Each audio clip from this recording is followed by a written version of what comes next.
Hi, I'm Julio, and I'm here representing Gay Adventure, and I'm here with Karen Dyer, Hi.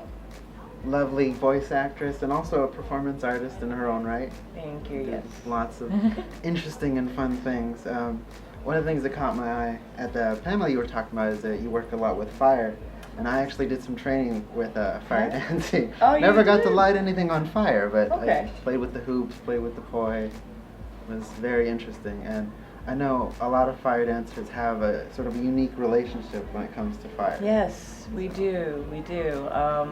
Above all, we respect it. Anyone that plays with fire has to watch out for the dangers of it, and to be able to feel, I guess, to put on the look that everything is under control. You just have to really, like I said, respect the flame. Don't take it for granted, because it will burn you. Exactly. And in your other performance, how do you train for like your stilt work and your?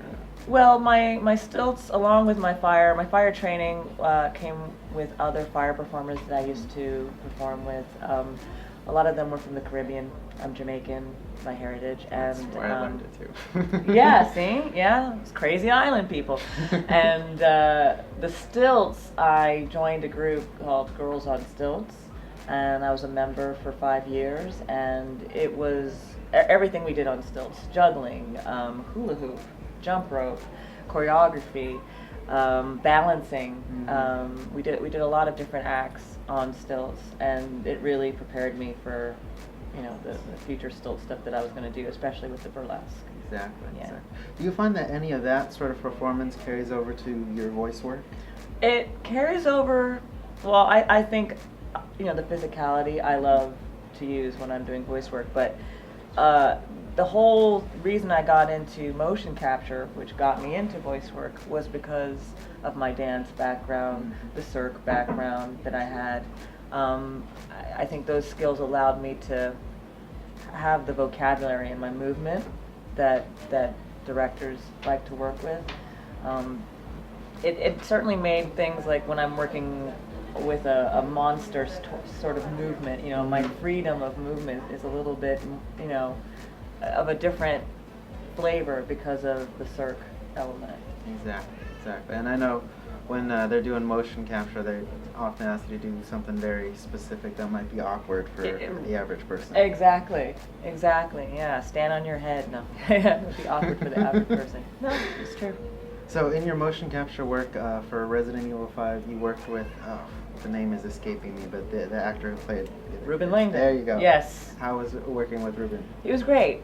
He was so helpful to me, because it was really the up until that point, a lot of the motion capture stuff I'd done were for smaller parts, and this was the biggest part I was ever given. So he really took me under his wing and kind of gave me on-the-job training when it came to both motion capture and voice work, especially with stunts. Well, he's such a big stunt guy.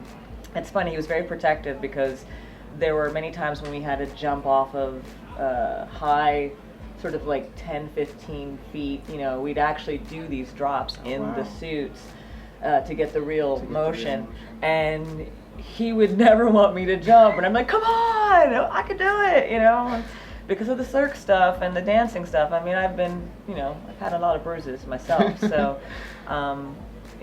he finally let me do, especially like the fight scenes and all of that, and I get to take the punches and the kicks. I'd asked for it, so I got it. Well, that's really, really awesome. Do you have any future projects you can talk about coming up? There's one, and I haven't got the go-ahead to talk about it. It was a game that was released in the last couple of weeks. I'll just say that. But I worked on that, and you'll soon find that out in the next month or so. But I actually just got cast on a Nickelodeon show called Victorious, which I'll start working on next week. And I'm currently in film school studying directing, and I've been directing some short films and comedy spoofs. One that I showed at the panel.